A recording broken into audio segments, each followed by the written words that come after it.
રાધે કૃષ્ણ રાધે કૃષ્ણ રાધે કૃષ્ણ રાધે રાધે કૃષ્ણ રાધે કૃષ્ણ રાધે કૃષ્ણ મિત્રો કેમ છો? જય શ્રી કૃષ્ણ. આજે આપણે બનાવવાના છે ચટપટા સરસ મજાના શક્કરપારા. તમે થોડી ભૂખ લાગી હોય તમે બનાવીને ખાઈ શકો છો, ચા નાસ્તા જોડે ખાઈ શકો છો. એવા સરસ મજાના આપણે ચટપટા શક્કરપારા બનાવીશું. સૌથી પહેલાં મેં 100 ગ્રામ એટલી કોથમીર લઈ લીધી છે, 25 ગ્રામ એટલા લીલા મરચાં લવિંગિયા લીધા છે, 2 ગાંઠ લસણ લીધું છે. સૌથી પહેલાં આપણે આની એક પેસ્ટ બનાવવાની છે. સૌથી પહેલાં આપણે ધાણા અને મરચાં કટ કરી દેવાના છે.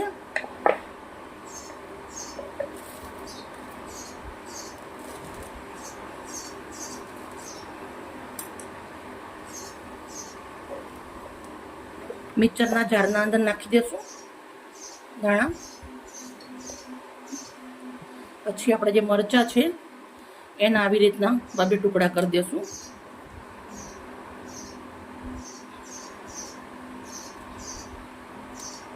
મિત્રો બધા માટે આપણે રોજ બનાવતો, ક્યારેક ક્યારેક આપણા પણ માટે બનાવવું જોઈએ. ધાણા મરચાં લસણ લઈ લીધું છે. અડધી ચમચી જીરું નાખું છું, અડધી ચમચી હિંગ નાખું છું ટેસ્ટમાં બેસ્ટ લાગે.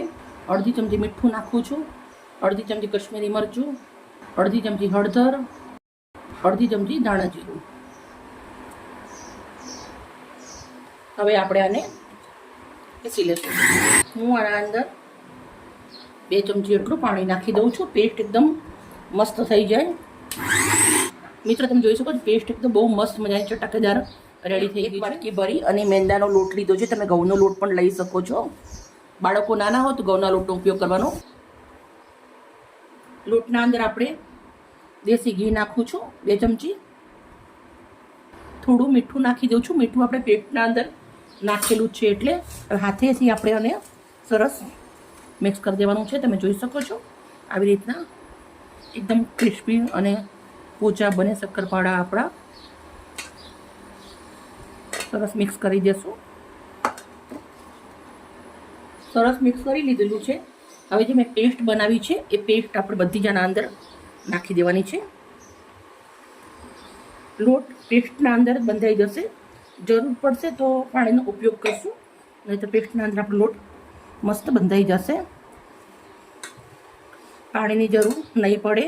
આપણે ઘીનું મોણ નાખ્યું છે અને પેસ્ટ બનાવતા ત્યારે થોડું પાણી નાખ્યું હતું એટલે બીજા પાણીની જરૂર નહીં પડે. સરસ મજાનો લોટ બાંધી અને રેડી કરી દેવાનું છે.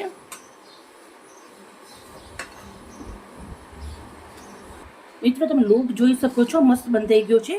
આપણે 2 ટીપું એટલું તેલ મૂક્યું છે અને હવે આપણે એને તેલ નાખ્યા પછી સરસ મજાનું એકદમ ગુંદી મુલાયમ કરી લેવાનું છે. હવે મિત્રો આપણે આનું ગુલ્લું કરી દેવાનું છે.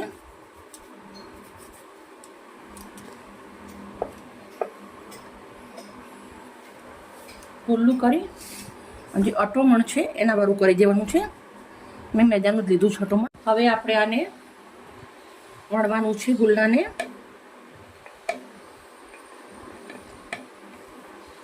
મસ્ત પતલી પતલી પહેલાં રોટલી બનાવી દેશું આની.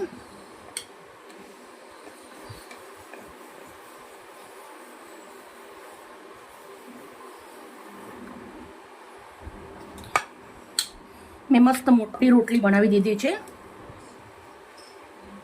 હવે આપણે આને કટ કરવાની છે.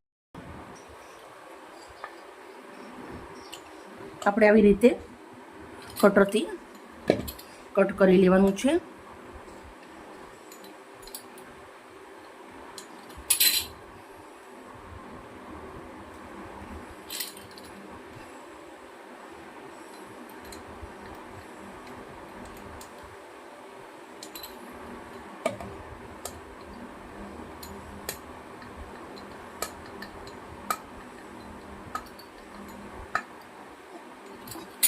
આપણે આવી રીતે એક શક્કરપારો લઈ લેવાનું છે.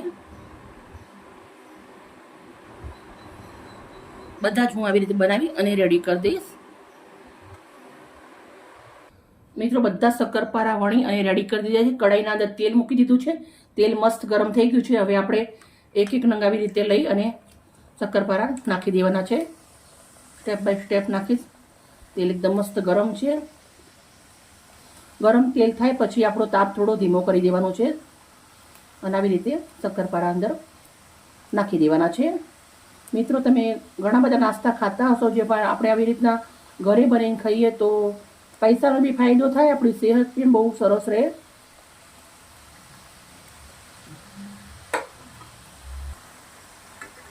હવે આપણે પહેલાં તળી લેવાના છે આટલા.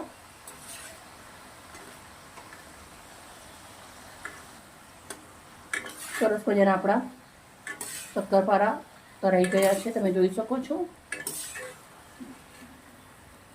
આવી રીતના મેં સાઈડમાં કાણાવાળો ચાયણો લીધો છે, નીચે થાળી મૂકી દીધી છે, એના અંદર હું નીકાળી દેવાની છું. એક્સ્ટ્રા તેલ હોય એ ચાયણામાંથી બહાર નીકળી જાય. તો બધા જ આપણે આવી રીતે તળી અને રેડી કરી દેવાના છે.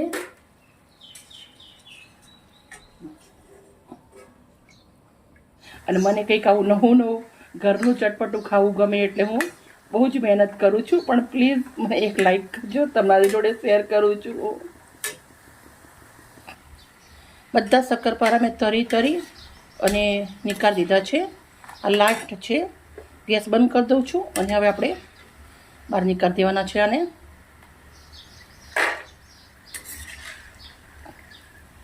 બધા જ આવી રીતે લઈ લેશું. મિત્રો, તમે જોઈ શકો છો આપણા શક્કરપારા બહુ જ મસ્ત મજાના એકદમ ક્રિસ્પી રેડી થઈ ગયા છે. તમે 1 મહિના સુધી એને સાચવી અને ખાઈ શકો છો. બહુ જ મસ્ત લાગે છે. 1 મહિના સુધી. મેં કાચની બરણી લીધી છે, એના અંદર હું ભરી દઉં છું.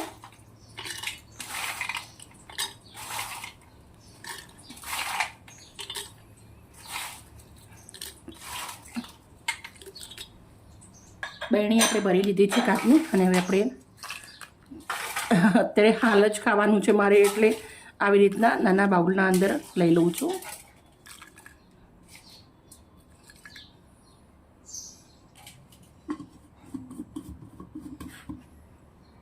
એકદમ ચટપટા સરસ મજાના શક્કરપારા આપણા રેડી થઈ ગયા છે. વિડીયો સારી લાગી તો પ્લીઝ એક લાઈક કરજો, દોસ્તોની અંદર શેર કરજો. Okay, bye bye. Radhe Krishna, Radhe Krishna, Radhe Krishna, Radhe Radhe Krishna, Radhe Krishna, Radhe Krishna, Radhe.